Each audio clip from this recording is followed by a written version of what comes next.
this Audi. This one's going to have the all-around brakes, the discs and pads. What I'm going to do, I'm not going to use the quick jack. I should have, but I'm not sure if it's long enough for this wheelbase.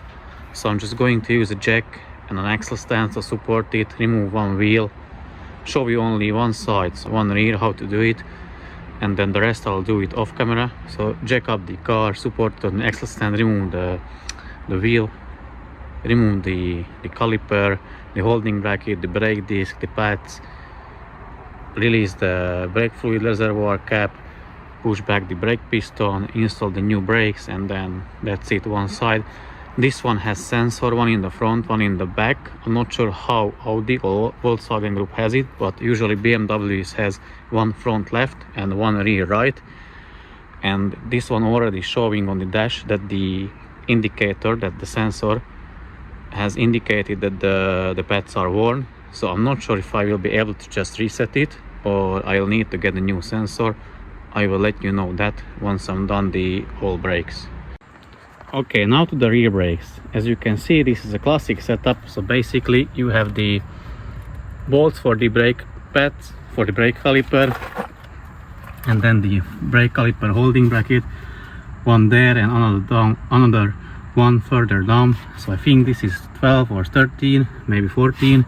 This is usually 14, 15 or 16, maybe 17. Only thing different here is the electronic parking brake, and here is the brake sensor as well. So again, disconnect this one, remove the brake sensor cabling, and then with the electronic parking brake you need to put it in service position to be able to push it back. But pretty much that's it. I'll show you in a second what needs to be done. So guys, I'm going to show you how to put this Audi A4 B9 platform rear brakes or electronic parking brakes into service position. Also basically like how to retract them or be able to push them back.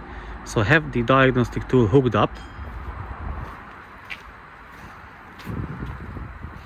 I have this auto tool connected to the car, have it in the main menu, press guided functions, choose the control unit, which in our case will be the brakes.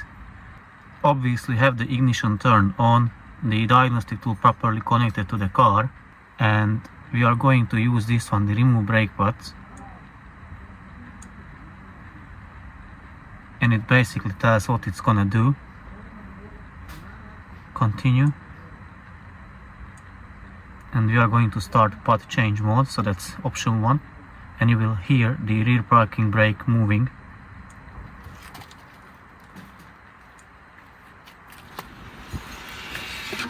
And as you heard, you put it in the parking service mode.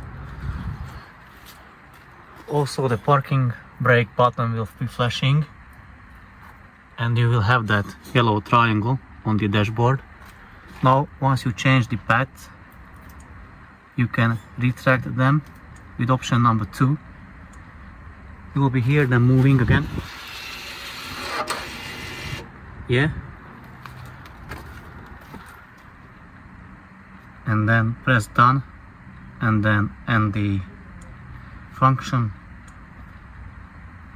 and that's it.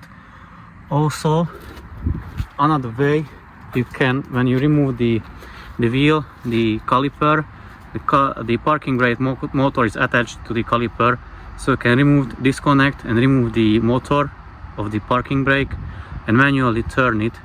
But in that case it is recommended to change the rubber o-ring. So since I have the tool, I didn't do that.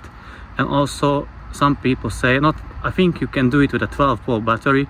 So buy a 12-volt battery, a small one, use 2 cables or crocodile cables attached to the terminals one by one. So first to the positive, then to the negative, and check the piston where it is moving. If it's coming out, you need to change the cables. So swap them, and then it should not move at all. You just should hear the motor working. So once it's reached, you leave it, let's say for 10 seconds, it's reached its final position, then you will be able just to push back the piston with a regular tool. You don't need to twist it. It's enough if you just push it back. So that's it. Okay, the disc is off. I need to clean the hub surface with a wire brush in the drill. The parking brake is in service position. I'll show you how to put it back. I guess even though this has the grooves, the 3 grooves as you can see, I think I'll be able just to push it back.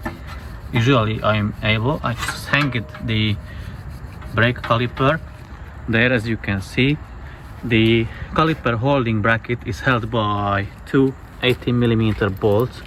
I used 18mm spanner on it and hit the other end with a hammer to break it loose. Here is the caliper holding bracket. Clean the surface where the brake pad is going, and also it has 30mm bolts or Torx bolts. I used the hex socket on it and held here the other bolt with a 17mm spanner while undoing the bolt. That's how I removed the caliper. Then, as I said, 18mm bolts for the caliper holding bracket. So clean the surface, push back the brake piston and put the new parts on the hub and install everything back together. Also the sensor is connected here. The same procedure as you see. There is the little hole there. You push it and then you twist out the sensor like this way, and then you can pull it up, and basically that's it.